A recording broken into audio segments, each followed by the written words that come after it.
بۆ ڕوبەڕووبوونەوەی مەترسیە شاراوەکە کۆبوونەتەوە ئەو مەترسیەی کە ناوی لێنراوە تیرۆری سپی نادیار کە لە ئێستادا بەکارهێنانی لە هەرێمی کوردستان خەریکە دەبێتە دیاردە. ئەمانە پزیشکی پسپۆڕی نەخۆشیە دەرونیەکان و نوێنەرانی دەستگای ئاسایشن باز لە ڕێگەکانی بڵاوبوونەوەی مادە هۆشبەرەکان و زۆربوونی حاڵەتەکانی ئاڵوودەبوون دەکەن.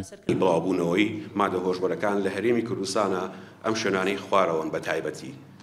یەکەم سنتەرەکانی جوانکاری، کافتریاکان، زانکۆکان کە ئەو بەڕاستی کێشێکی زۆر گەورەیە و من تەرکیزەکەمە لەسەری بە تایبەتی بەشە ناوخۆیەکانی زانکۆ، سنتەری لەشجوانی و سنتەری یۆگا لەگەڵ بەندکراوەکان و بەندیخانەکان.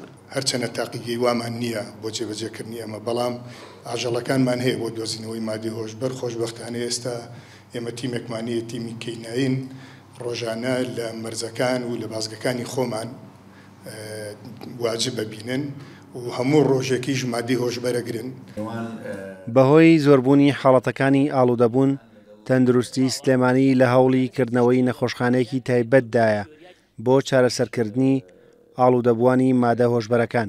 بەڵێنێکمان لە وەزارەتی تەندروستی وەزارەتی دارایی وەرگرتووە ئەو بەشەی کە لە شەی سەلاحی مۆندیزەیە کە نەخۆشی درێژخایانی شیزۆفرینیای تیا چارەسەرکرێ بۆ پیاوان ئەگوازینەوە ناو نەخۆشخانەی شەی دێمن پاش نۆژەنکردنەوەی و نەخۆشخانەی شەی سەلاح نۆژە نەکەینەوە و ئەکرێ بە نەخۆشخانەیەکی تایبەت بە بواری ئالوودەبوون. بەپێی ئامارەکان ئەم ساڵ لە هەرێم 5,000 کەس دەستگیر کراون کە بازرگان و بەکارهێنەری مادە هۆشبەرەکان بوون. لەو ژمارەیە 712 کەسیان لە سلێمانی بووە و 233 کەسیان بازرگانی مادە هۆشبەرەکان بوون و ڕوبەڕووی یاسا کراونەتەوە.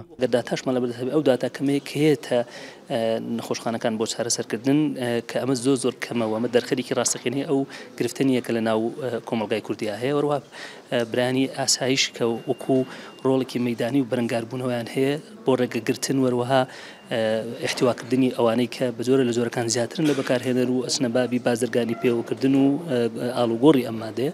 ئەم وەرکشۆپە بۆ ئەوەیە چی ئەم کەسانی کە ئاڵوودەبووی مادەی هۆشبەرەکانن بۆ کوێیان بنێرین لە دواییدا کە پاش ئەوەی کە سزاکەی وەردەگرێت لە گرتوخانەکان.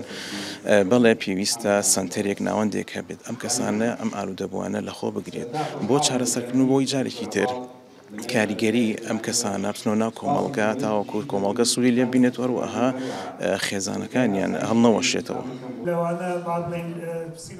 ئەم کۆبوونەوە زانستیە کۆمەڵەی پزیشکانی دەرونی کوردستان بە هاوکاری کۆلێژی پزیشکی زانکۆی سلێمانی و دەستگای ئاسایشی هەرێم ڕێکی خستووە.